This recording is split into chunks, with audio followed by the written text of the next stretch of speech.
आता बातमी न्यूज 18 लोकमतच्या बातमीच्या इम्पॅक्टची। पुण्याच्या विश्रांतवाडी परिसरात सामाजिक न्याय विभागाची वसतिगृहाकरता बांधलेली इमारत धूळखात पडली असल्याचं वास्तव न्यूज 18 लोकमतनं दाखवलं होतं आणि इमारत धूळखात पडल्यामुळे राज्यभरातील मागासवर्गीय विद्यार्थ्यांना मोठा त्रास सहन करावा लागत होता।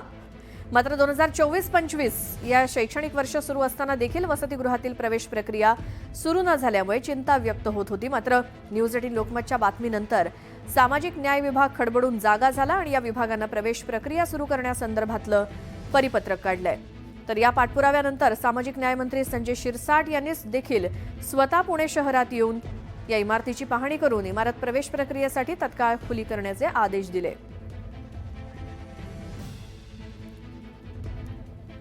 अधिक माहिती आपण घेऊयात। आमचे प्रतिनिधी गौरव मलक आपल्या सोबत आहेत। गौरव, आपण काय बातमी दाखवली होती आणि त्याचा कसा इम्पॅक्ट झालाय?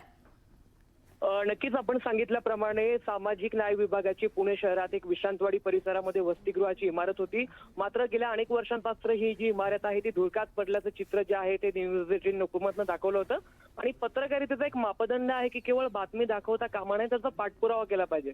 न्यूज 18 लोकमतनं या संबंधित प्रकरणाचा पाठपुरावा केला। त्यानंतर सामाजिक न्याय मंत्री संजय शिरसाट स्वतः पुणे शहरात होते, त्यांनी या वसतिगृहाची पाहणी केली होती। त्यानंतर त्यांनी आदेश दिले होते सुरू करण्याचे आणि अखेर त्याचा परिपत्रक जे आहे ते समाज कल्याण विभागाने जारी करत प्रवेश प्रक्रिया सुरू केलेल्या आहेत। सध्या गौरव, धन्यवाद या सगळ्या माहितीसाठी।